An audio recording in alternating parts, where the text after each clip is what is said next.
The laugh of the alien queens. The room was massive. Gold pillars stretched to the ceiling, covered in strange glowing crystals. Alien guards in silver armor stood like statues. In the center of the room sat the 3 alien queens of Silora. They were tall, powerful, and terrifying. Their skin shimmered like dark metal, and their eyes glowed blue with pride. Laughter echoed in the hall. Queen Verena, the tallest of the 3, leaned forward and chuckled. Humans are such soft creatures. They cry, they beg, they'd break so easily. The second queen, Nixa, nodded. And yet, they think they matter in this galaxy. They do not, said the third queen, Zera. They are toys. Weak animals dressed like warriors. In front of them, on the cold floor, knelt a group of humans. Tired, dirty, broken. They had been captured from different human colonies that the Celoran Empire had crushed over the last 5 years. A guard pushed one of them forward roughly. The man stumbled but didn't fall. This one is called Daniel Cole, the guard announced. Daniel stood tall, though his body was thin from weeks without proper food. His clothes were torn. Blood was dried on his cheek. But his eyes, they burned with something different. Not fear, not hate. Something deeper, calm. Queen Verena tilted her head. This one doesn't cry. He looks boring, said Nixa with a bored wave of her hand. Let him fight in the arena, Zera smirked. Maybe the beasts will entertain us. The other humans gasped. The arena was a death sentence. No one survived it. It wasn't for sport, it was for humiliation. The queens made humans fight alien monsters just to laugh at their screams. A guard grabbed Daniel by the arm, but he didn't resist. He simply looked at the queens. Then he spoke softly. You laugh now, he said, but not for long. The room went silent. Queen Verena leaned forward. Did this weak little human just threaten us? Daniel didn't reply. He just stared at her, like he was studying her face. Zera laughed. Take him away. Let's see how long that look stays on his face. As the guards dragged him out, one alien general, Commander Drixon, watched carefully. He had seen many humans before. None looked like this. This one was strange, calm, focused, like he had a plan. Outside the throne room, the alien city buzzed with activity. Ships flew overhead. Alien slaves marched in lines. Giant screens showed footage from the arena. Screams, fire, dust, and death. It was entertainment for the elite. Daniel was taken to a dark cell under the arena. The walls were made of black stone. Bones of past fighters were scattered in corners. He sat down and closed his eyes. He remembered Earth, the blue sky, his sister's laughter, his promise. If they ever come for us, I'll fight back. I'll never bow. The door opened again. A small alien child, barely taller than his knees, was pushed inside. She was crying. Daniel stood quickly. The guard grunted. She'll fight with you. 2 humans against the beast. More fun. Daniel helped the girl stand. Her name was Lyanna. She was only 10, taken from her family on Mars colony. You'll be okay, he whispered to her. Stay behind me, no matter what. The next day, the arena gates opened. Thousands of aliens cheered. The 3 queens sat above in their private box, sipping glowing drinks, eyes full of cruelty. Daniel and Lyanna stepped into the hot sand. Across from them, a steel door opened, and a beast walked out. 12 feet tall, 4 arms, a mouth full of sharp teeth. It roared, shaking the ground. The crowd screamed with joy. Daniel didn't move. Lyanna grabbed his arm. We're going to die. No, he said. We're going to show them something they've never seen. The beast ran forward. Daniel picked up a piece of broken spear from the ground. He remembered his training, Earth special tactics, long before capture. As the beast swung its claw, Daniel rolled to the side, using its weight to make it stumble. Then he stabbed its knee joint, not to kill it, but to unbalance it. He didn't need strength. He needed precision. From above, the queens sat forward. "What is he doing?" Nixa asked. "He's thinking," Zara whispered. "That's dangerous." Daniel moved like lightning. He led the beast near the wall, then tricked it into charging. The beast slammed into the arena wall, and metal spikes hidden inside the wall pierced its body. Silence. Then gasps.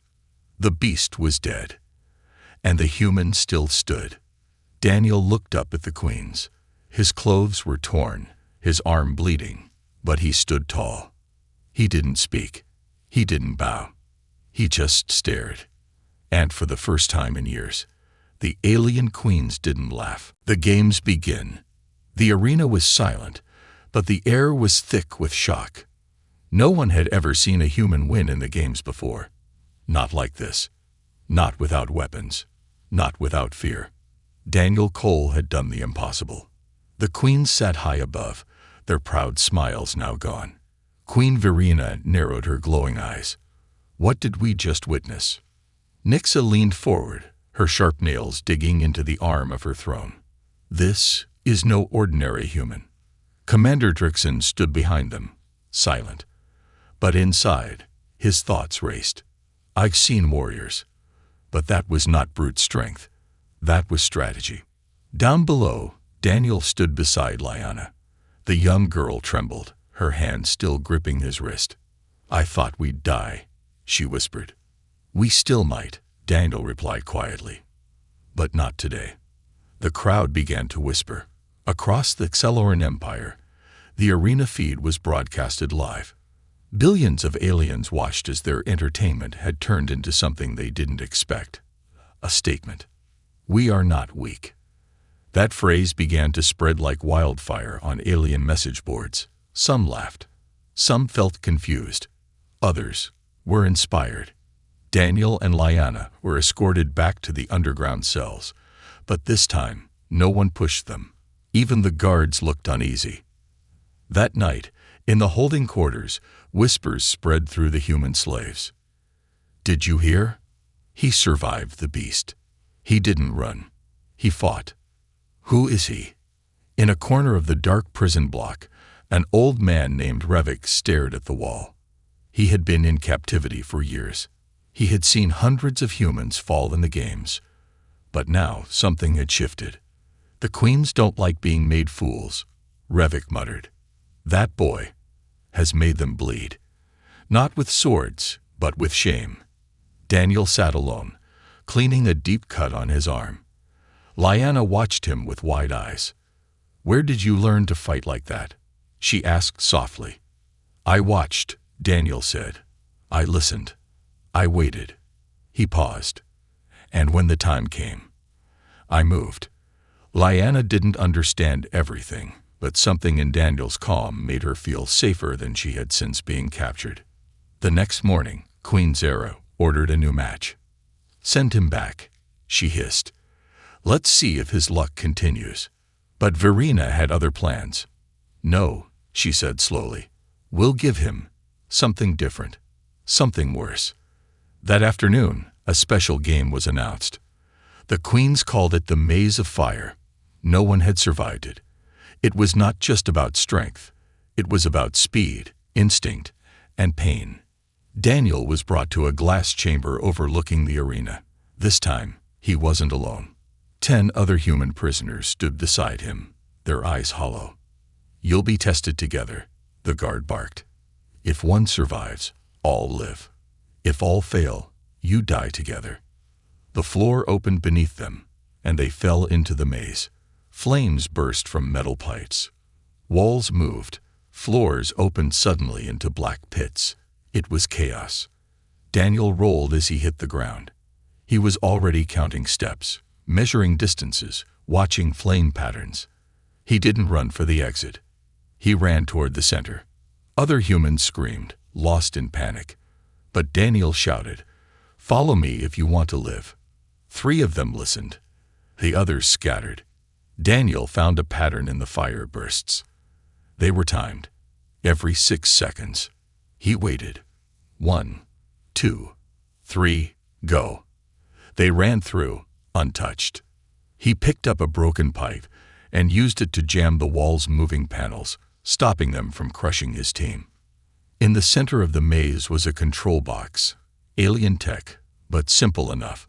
Daniel pulled out wires, redirected circuits, and shut the maze down. The fire stopped. The walls froze. Silence. The remaining humans stared at him. "How did you do that?" one asked.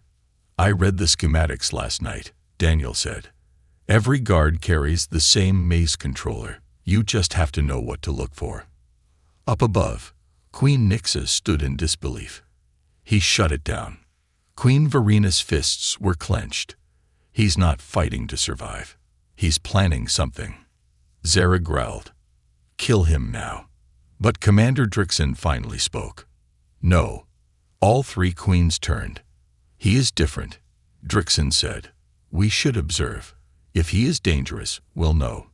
If he is useful. You think he could serve us?" Nyxa scoffed. "I think," Drixon said carefully, "that he might lead us to something we have not yet understood about humans." That night, Daniel was placed in a smaller, cleaner cell. With cameras. He noticed them, of course. He began writing strange symbols on the wall, coded Earth signals.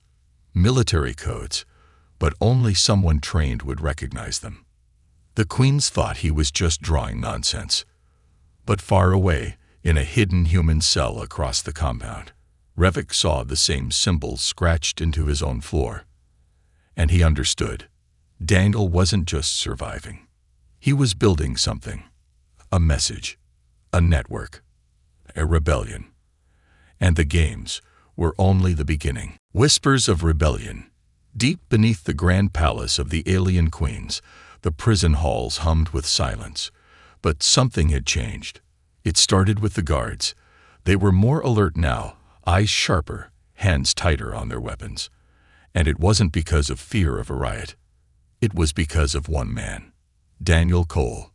Since the day he outwitted the beast in the arena and deactivated the maze of fire, he had become a ghost in their systems, moving silently, watching everything, speaking little. But his silence was louder than their screams. In the slave quarters, people were beginning to whisper, not about escape, not yet, but about him. He rewired the maze controls. A miner whispered to another in the food line. "No human could do that.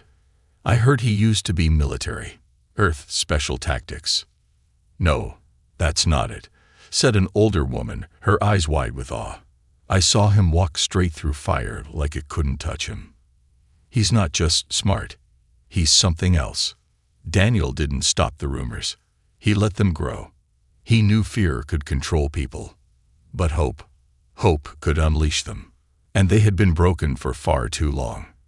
Daniel's new cell was still being washed, but he used that to his advantage. Each night, he scratched meaningless shapes into the wall, but every few lines, he hid a code.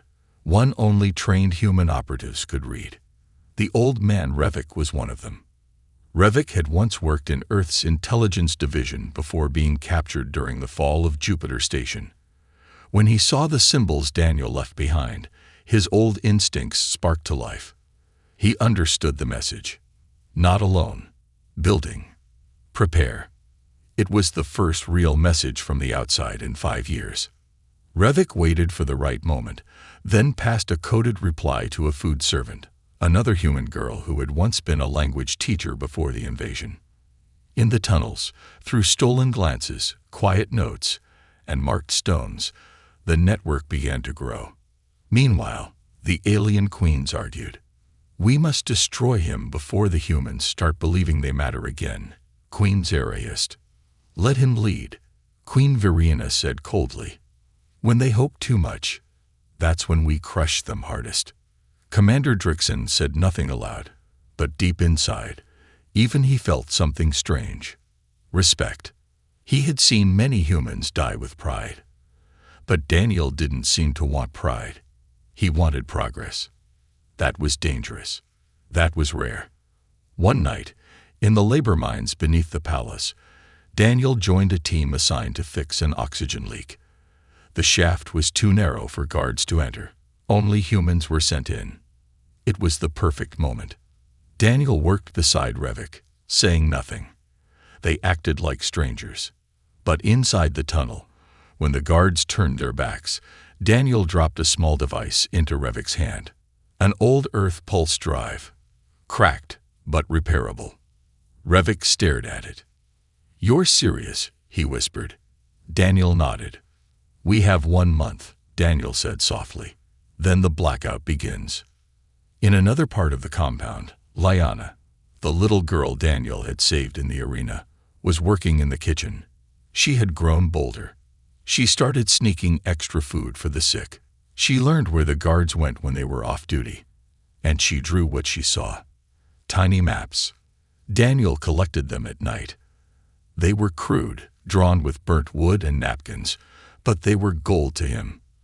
With every drawing, every note, every whisper passed in the dark, Daniel's plan grew.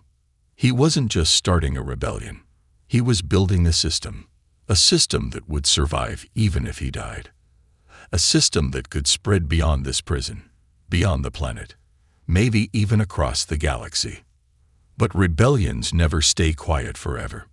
One night, a worker named Jax tried to steal a weapon from a sleeping guard. He got caught. Under torture, he screamed and screamed until he said one name: Daniel. The queens heard. The next day, Daniel was summoned, not to the arena, but to the queen's private chamber, a place no human had ever entered and returned from. The room was cold, silent, lit by strange floating lights. Queen Verena sat alone, her hands clasped on her throne. "You are not like the others," she said. Daniel said nothing. "You plan," she continued. "You organize. You give them hope." She stood and walked toward him slowly. Her voice dropped to a whisper. "Tell me the truth. What do you want?" Daniel looked straight into her glowing eyes. "Not revenge," he said calmly. "Not power." He stepped forward, closer than any human ever dared. "I want them to remember," he said, "that we are still here. Still fighting. Still human." Verena stared at him for a long moment. Then she smiled. "Let's see how far your little whispers can go before we crush them." She turned. "Enjoy your next game, Daniel Cole.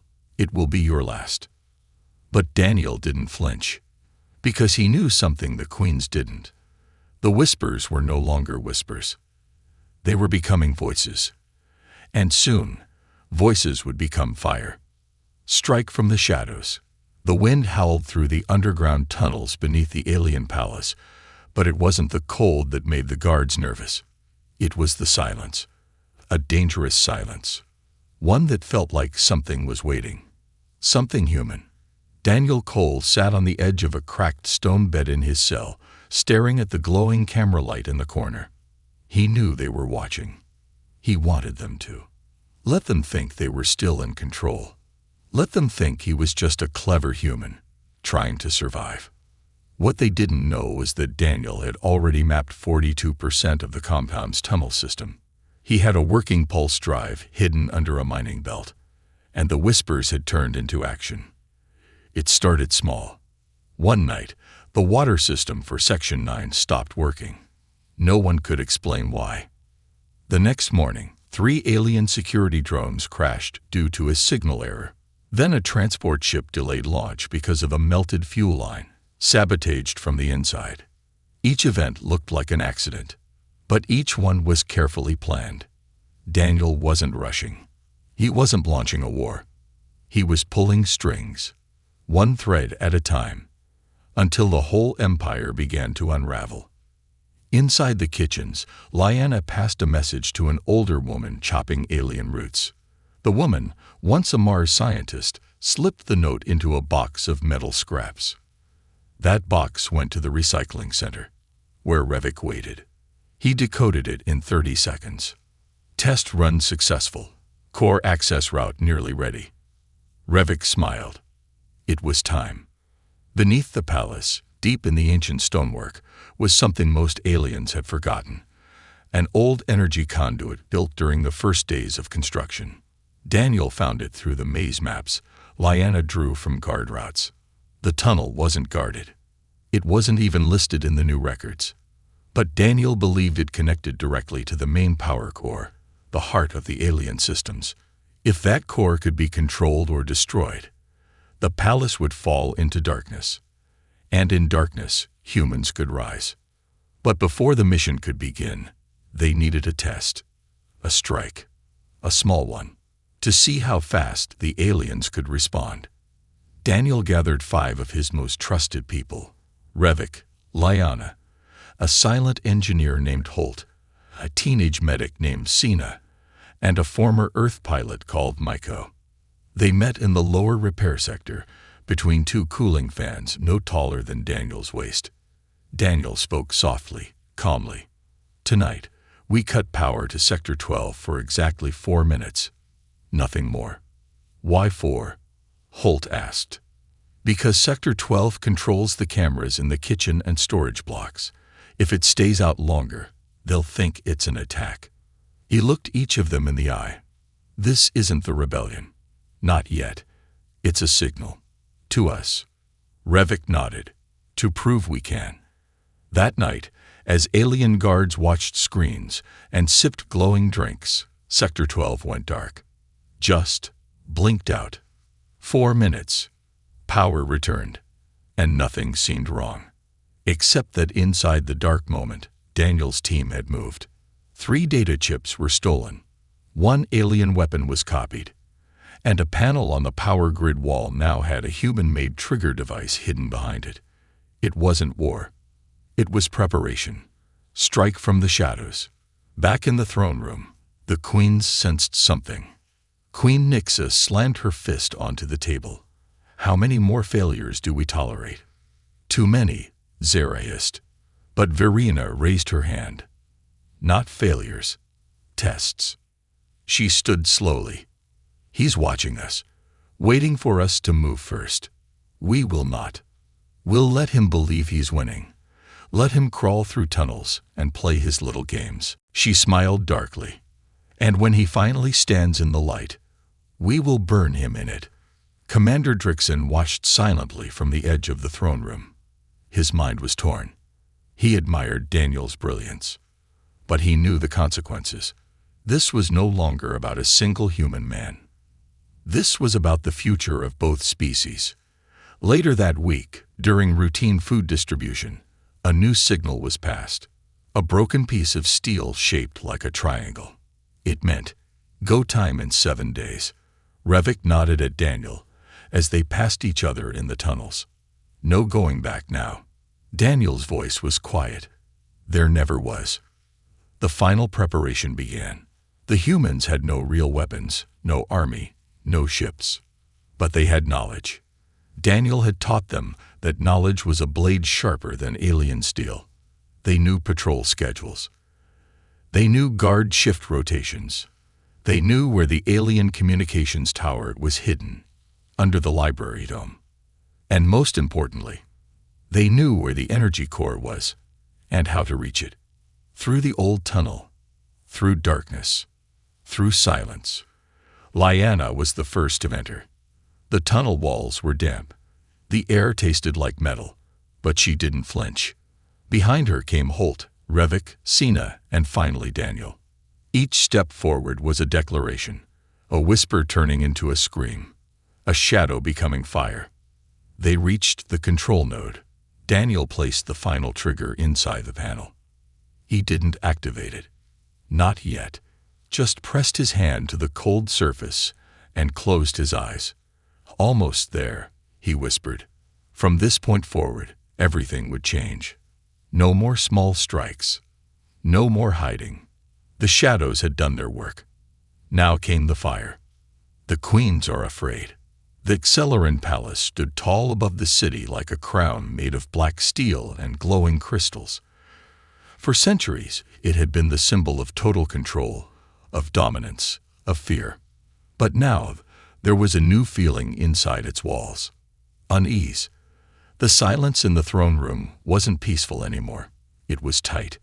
Every flicker of light, every unexplained noise, made even the strongest guards glance over their shoulders. And for the first time in memory, the alien queens were not laughing. They were watching, listening, worried. "This is spreading faster than we expected," Queen Nixa said, pacing near the massive window that overlooked the arena. "Too fast." Queen Zara snarled. "We should have crushed him when we had the chance." But Queen Verena stayed seated, staring at a floating screen filled with security reports. "Crushing him now would make him a martyr," she said coldly. "We don't need death. We need fear." Nixa bared her silver teeth. "He has no army, no weapons, and yet half of our workers whisper his name." Verena's voice dropped lower.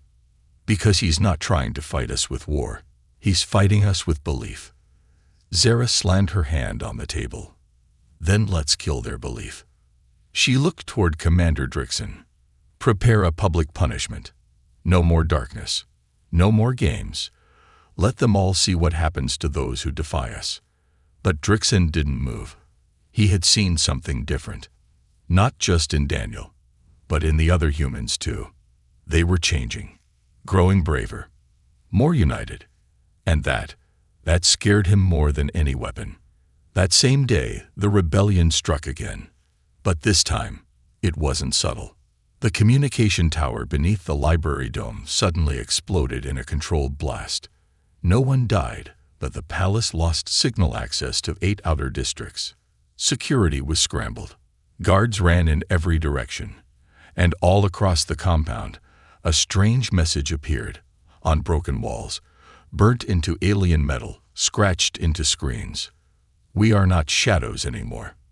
The queens froze when they saw it, and the fear began to crawl deeper into their bones.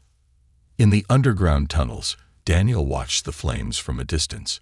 The explosion had gone exactly as planned.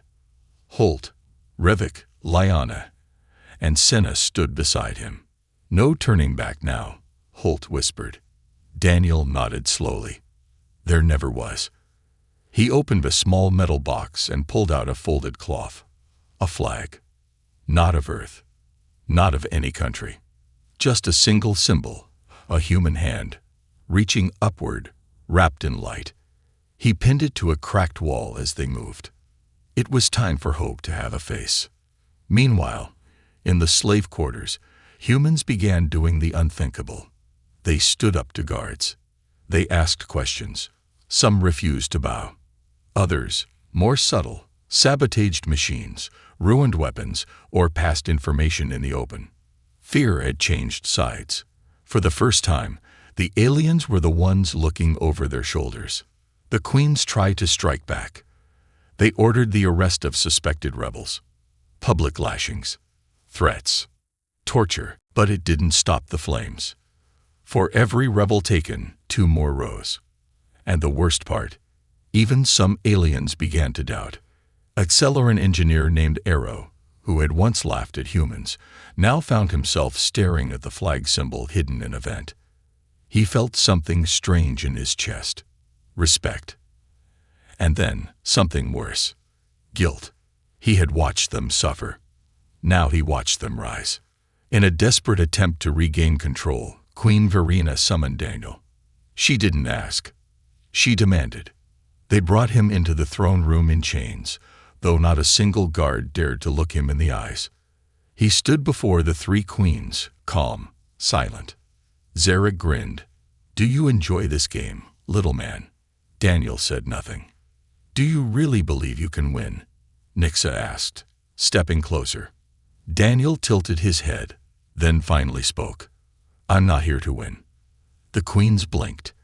"I'm here to remind every living thing you've crushed that they can." The words echoed through the room like thunder. Queen Verena stepped down from her throne and stood inches away from him. "You speak boldly for someone so small." Daniel looked up at her, steady. "You should worry less about my size, and more about what I started." Outside the throne room, something was already happening. One of the palace gates, Sector 7, had been opened. Not by humans. By an alien. Arrow. He stood at the gate controls, shaking, scared, but determined. He had seen Daniel once, standing over a broken drone, fixing it not to escape, but to protect another human from being punished. That small act had broken something inside Arrow. And now he, too, had chosen a side. He wasn't the only one. Across the sectors, a few low-ranked aliens began helping quietly, shifting patrols, turning cameras, looking away when humans passed. The rebellion had started in the shadows, but now it was in the open. Small fires burned in places once frozen by fear. The alien queens, once untouchable, now sat on thrones surrounded by cracks. And Daniel Cole, the man they once mocked, had become something they had never planned for. Not a soldier, not a leader, a symbol. Later that night, as Daniel was returned to his cell, Lyanna met him in the passage. Her face was dirty, her clothes torn, but her eyes sparkled. "It's working," she whispered. Daniel nodded. "Yes, but now comes the hardest part." "What's that?" He looked toward the ceiling, toward the palace above, toward the queens who were already trembling. "Finishing what we started, the rise of the forgotten. Before the invasion, Earth had stories. Stories about heroes with shining armor, grand armies, and powerful weapons. But those heroes never came.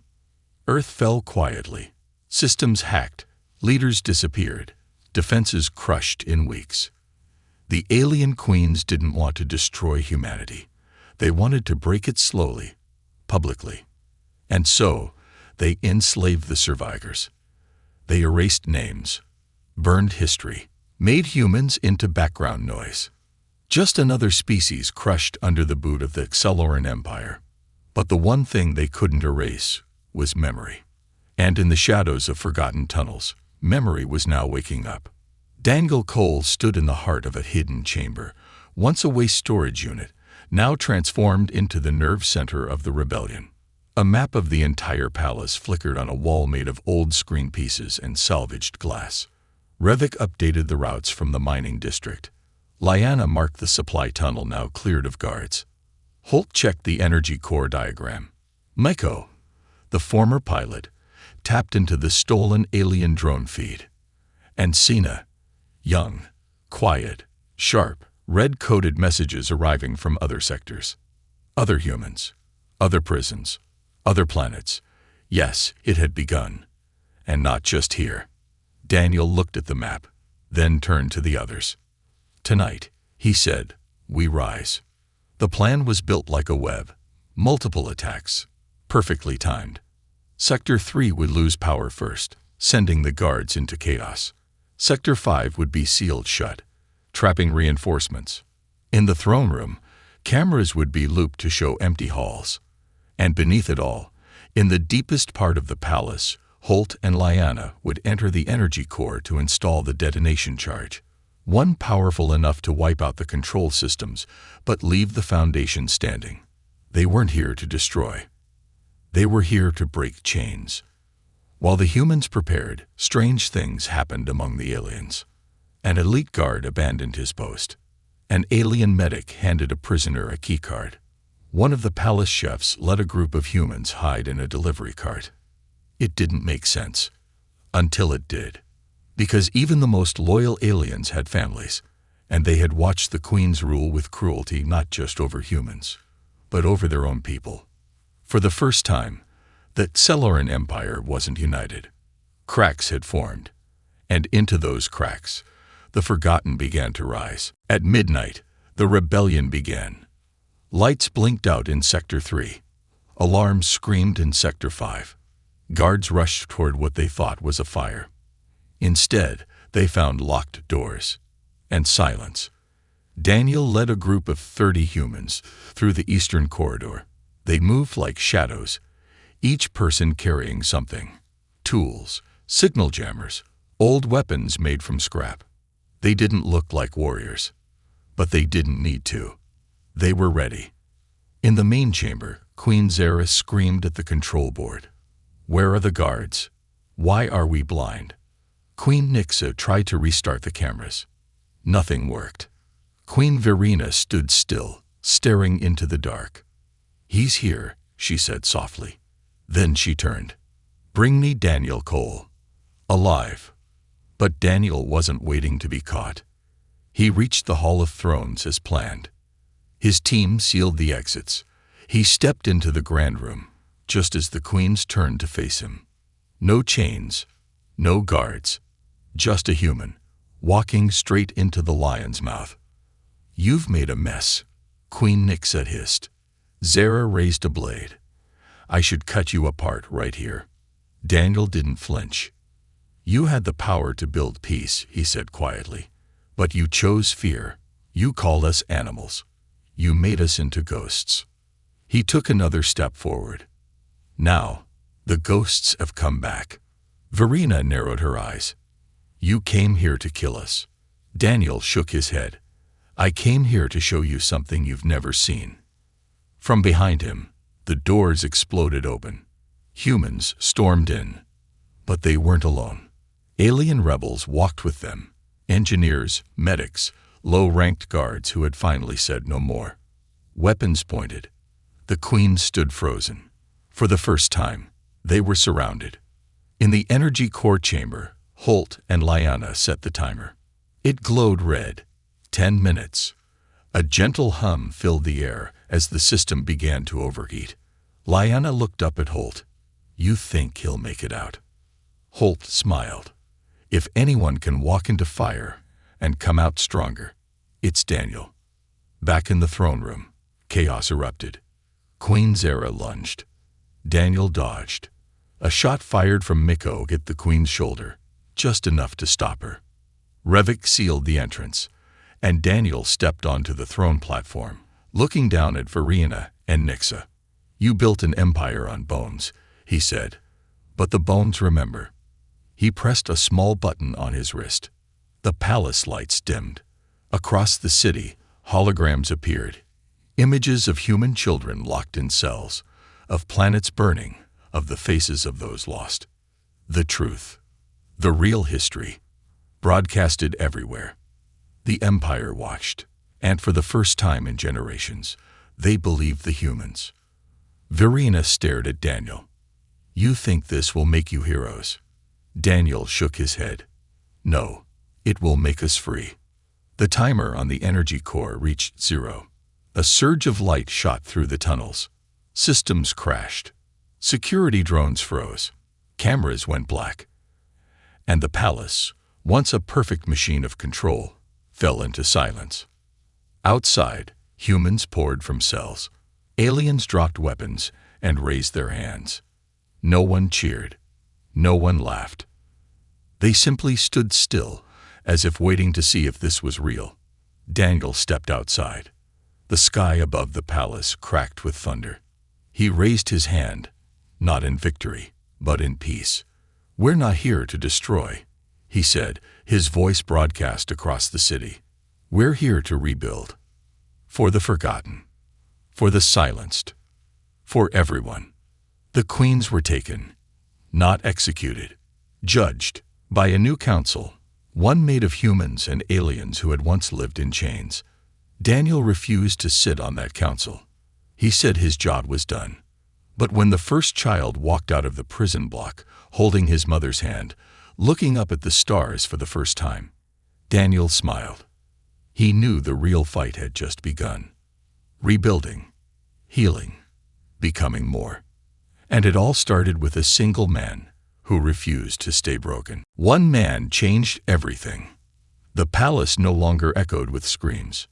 No more orders barked. No more chains clinking in the dark.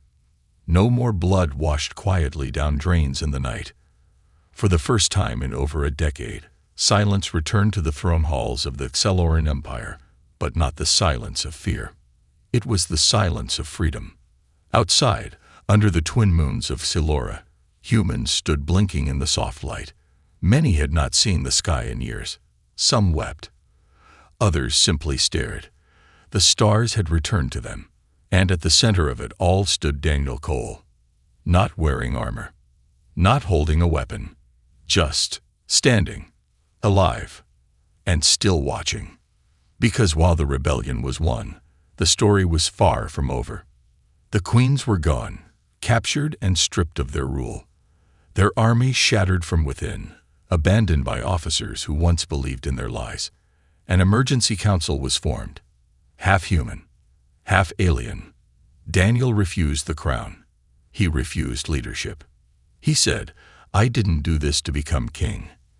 I did it so no one would need kings again." He turned to the people and asked a single question: "Who will build a better world with me?"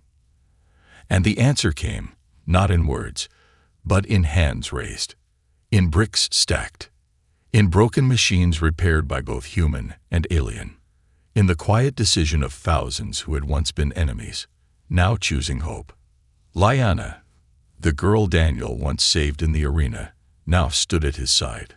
Not a child anymore, but a messenger. Her voice carried across cities. Her drawings, once used to map tunnels, now mapped new cities. She was a symbol, too. A reminder that courage doesn't come from age or strength. It comes from care, from kindness. Revik taught history again, true history. He walked classrooms filled with children who had only known war and taught them that remembering pain is not the same as holding on to hate. Senna became a medic for both species. Her hands healed both wounds and fears. Holt rebuilt engines that once powered slave ships and turned them into rescue vessels. Miko flew again, not in war, but in search of other colonies still suffering. She became a scout, a lifeline. And Daniel, he stayed quiet, always moving, always working, never needing applause. He knew the danger wasn't over. Freedom was not a gift. It was a seed. And seeds only grow when someone tends them. Years passed, and stories began to spread. They weren't told in broadcasts or loud speeches. They lived in whispers, just like the rebellion had started. Do you know who gave us our names back? He didn't have an army, just a plan. He looked the queens in the eyes and didn't blink. Some called him a legend. Others called him a myth. But those who knew him never used grand titles. They called him Daniel. That was enough. One day, a small ship landed on Earth again. The first in years. It carried a message, written in a language Earth had nearly forgotten. You are not alone anymore. Humans on Earth, still rebuilding, gathered around the screen as images came through. Images of humans and aliens working together, rebuilding broken worlds, saving children from collapsed colonies. At the end of the message was a figure standing tall, arms folded, staring at the rising sun. No caption, no speech, just a look. We made it. Later, on a quiet hill near the edge of the galaxy, a small child from another world asked his alien teacher, "Is it true? One human beat the queens." The teacher smiled. Yes, but he didn't do it alone. Did he have magic? No. Then how? The teacher looked out at the stars. He believed that the smallest voice can still echo in the loudest empire, and he reminded others that they mattered, that they weren't forgotten, that even when the world turns its back on you, you can stand up anyway. The child smiled and whispered the name he'd only heard in stories. Daniel Cole. Back on Silora, where the rebellion had begun, a statue was never built. No giant monument. No golden throne. Only a stone bench near a garden. Carved into it were the words Daniel once said in the throne room. "I'm not here to win. I'm here to remind every living thing you've crushed that they can." People came to sit there, to rest, to remember. Some left flowers. Others left scraps of metal, symbols of the tools that built a new world. And sometimes, very quietly, someone would sit alone and whisper. One man changed everything. And in the stars above, now filled with ships bearing both alien and human flags, the legacy of one man's courage continued to fly. Not in war, but in hope. Because while the Empire mocked him for being weak, for being human, He proved that humanity was never weakness. It was the reason they would rise again, and never fall the same way twice.